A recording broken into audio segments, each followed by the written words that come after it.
We are presenting preliminary results from a large survey for photometric variability in young, low-mass brown dwarfs with the Spitzer Space Telescope. These isolated objects share remarkably similar properties with the directly imaged exoplanets, and so can tell us a lot about what we might expect from them. We've got a great sample of 26 brown dwarfs, all displaying signatures of youth. We observe each target at 3.6 micron, looking for brightness fluctuations over time. We detect a large number of new variables as part of the survey, all shown here in figure 2. By comparing our results with higher mass field brown dwarfs, we can directly probe the effects of surface gravity and youth on variability, and hence on the atmospheric structures that drive the observed variability. We find tentative evidence for variability enhancement in low gravity objects, both in terms of amplitude and occurrence rates. If you'd like to learn more, then please check out my poster and don't hesitate to reach out to me with questions. Hi, I'm Thomas Boudreau. I'm a second-year graduate student at Dartmouth College. I work with Dr. Elizabeth Newton. Here we present measurements of calcium-2 H and K emission for 50 spectroscopically identified M-dwarfs. These targets have all had their photometric rotational periods measured in the past by Elizabeth and her collaborators. In this slide, you can see the rotation activity relation which we derive. Circular points are our data points, and the dashed line is an MCMC fit to that data.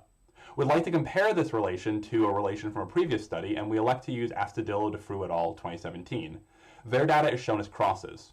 We also perform an MCMC fit to their data, that's shown as the dotted line, and we compare the parameters. The slopes of these lines are consistent to within 1 sigma, and the cutoff between the saturated and the unsaturated regime is also consistent to within 1 sigma.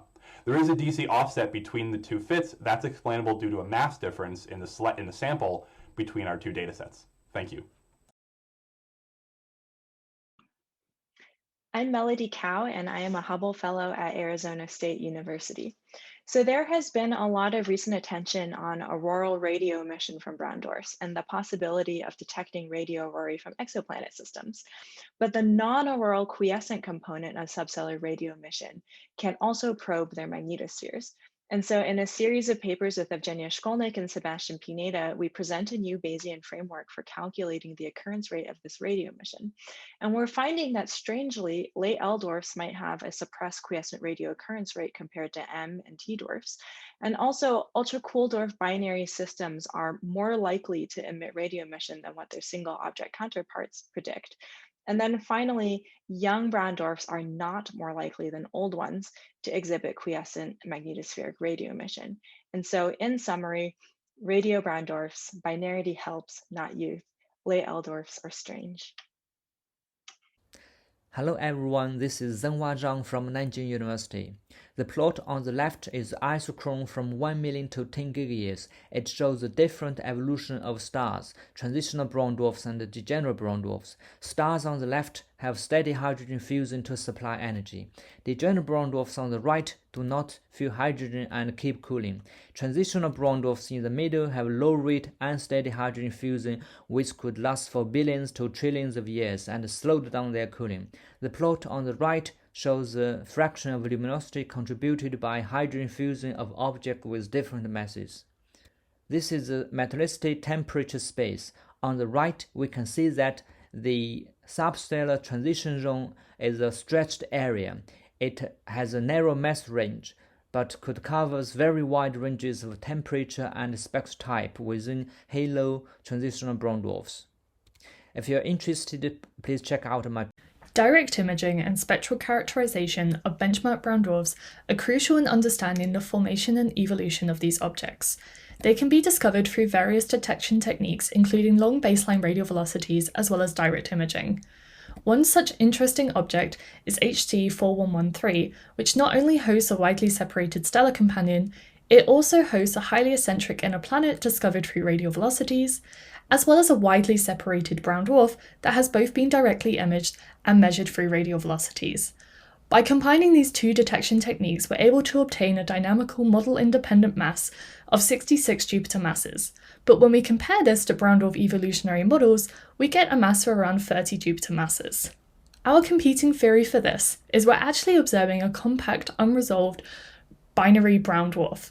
And so I will leave the mystery with you and encourage you to come and check out my poster about why we believe that this may be the case. Hi everyone, I'm Josh Lothring, a postdoc at Johns Hopkins University, and I've got a recent paper with Sarah Casewell from the University of Leicester that I would like to tell you about real quick. We've run some of the first 1D atmosphere models of brown dwarfs irradiated by white dwarfs that take into account the extreme ultraviolet irradiation coming from the white dwarf. We also ran a series of retrievals to measure the temperature structure of these objects using previous observations. Here I'm showing the modeled spectrum of EPIC 2122b, which orbits a 25,000 Kelvin white dwarf every 68.2 minutes, leaving the brown dwarf with a temperature somewhere around 3,500 Kelvin. These objects can basically become as hot as stars and provide great analogs for their lower mass cousins, the hot and ultra-hot Jupiters. We show that just like those ultra-hot Jupiters, huge temperature inversions or stratospheres can form due to the absorption of the UV irradiation by metals in the brown dwarf's atmosphere, which we can see as a forest of emission lines in the brown dwarf spectrum.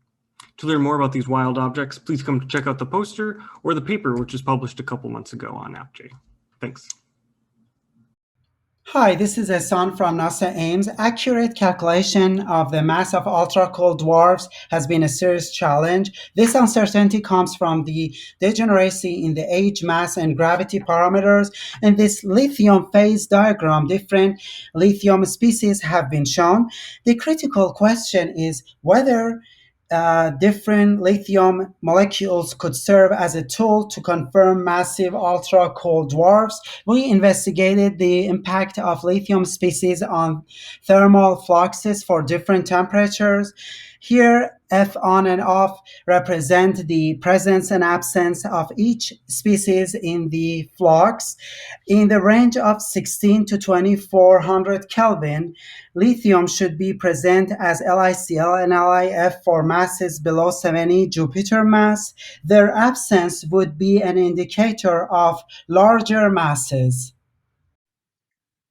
Far above the Earth, Gaia, like God Cupid, gathers soul sisters. This haiku illustrates the power of Gaia to reveal new objects thanks to its high precision for beyond stars and refers to this work on wide binary search. Starting from a sample of 1,000 ultra-cool dwarfs found by Gaia, we search for companions from their common position on the sky and proper motion. Using a Bayesian approach to remove by chance alignments, we found about 1,700 multiple systems.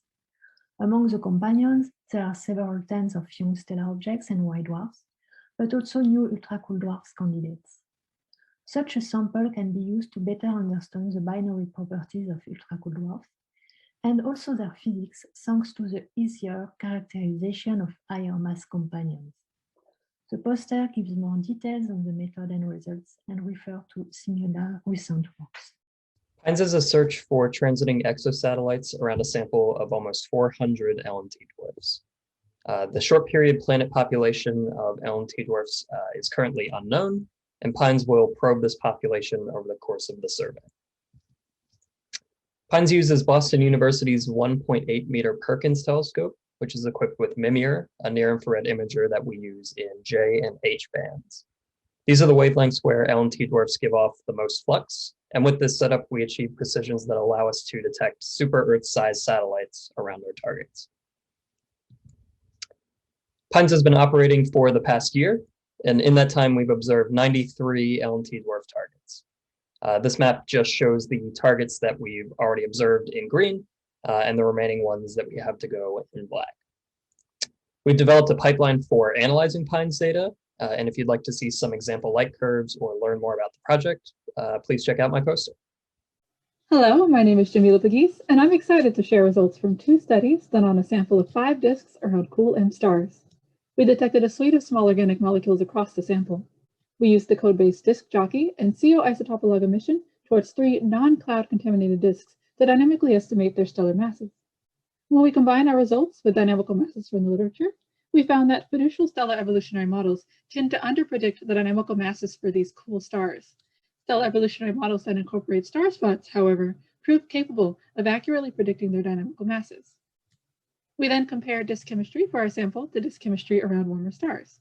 To highlight a few results, we found no clear trend in various flux ratios of stellar mass, but the C2H versus HCN flux and column density ratios were typically higher for the cool M-star disks than for their warmer counterparts, which is consistent with infrared observations from previous studies. And with that, I'll end this haiku with the haiku. Cool stars are cool, but disk chemistry is cooler. Thanks for listening.